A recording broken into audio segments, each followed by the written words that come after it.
La route jusqu'à Jackson. J'appelle mes G's qui sont verts, y'a pas de console.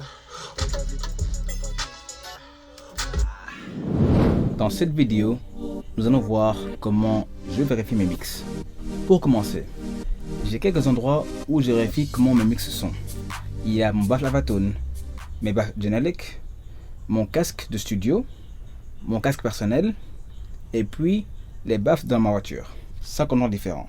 Je commence mon mix et j'utilise Spotify en même temps pour voir si mon volume est le même, les voix sont en même emplacement, etc.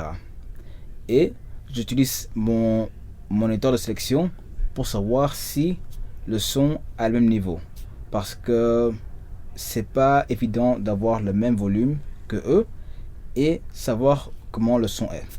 Quand j'ai fini ça, je mets la chanson sur mon téléphone et j'utilise mon casque. Je vais sur YouTube et sur ma chanson même sur iCloud ou quoi. Comme ça, je check si les voix sont au même niveau, le son n'est pas trop fort ou trop bas, parce que ça peut arriver. 80% de mes sons sont mixés sur mon Avatone la plupart du temps.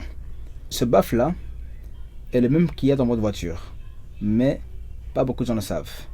Quelque chose que Dr. Dre a dit, c'est si votre son sonne bien en mono, ça va mieux sonner en stéréo. Pour ça va sonner encore mieux en stéréo.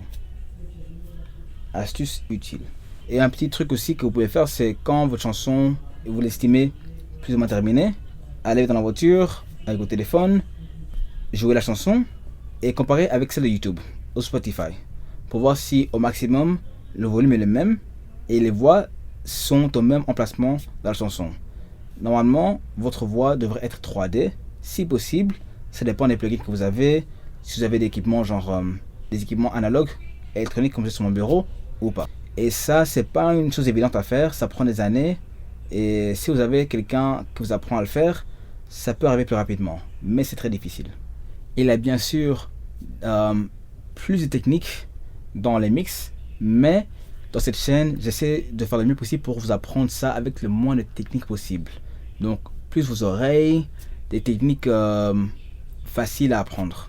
Vos oreilles, ce que vous voyez autour de vous, et comparer avec des exemples. Pas trop de chiffres et des noms, parce que j'aime pas trop les chiffres. Donc voilà. Si vous avez des questions à poser, écrivez-les dans les commentaires. Si vous connaissez des gens qui se demandent comment vérifier leur mix, ils ont du mal à mixer, ils veulent de l'aide pour pas prendre des heures à le faire, parce que ça peut prendre des heures et des jours et des semaines, mais c'est pas nécessaire. Partagez la vidéo avec eux aussi pour qu'ils apprennent de mieux en mieux et vous aurez des meilleurs mix le plus vous entraînez. Avant, ça me prenait peut-être 2 jours à mixer les chansons et c'est juste avec le beat, la prod et puis les voix. Maintenant, ça me prend 45 minutes à peut-être 1 heure au max. Si la chanson a beaucoup de pistes, ça me prend peut-être 1 ou 2 jours, mais je passe moins de temps à chipoter. Je sais ce que je fais et je sais où je dois aller. Je sais quel plugin chercher pour quel moment.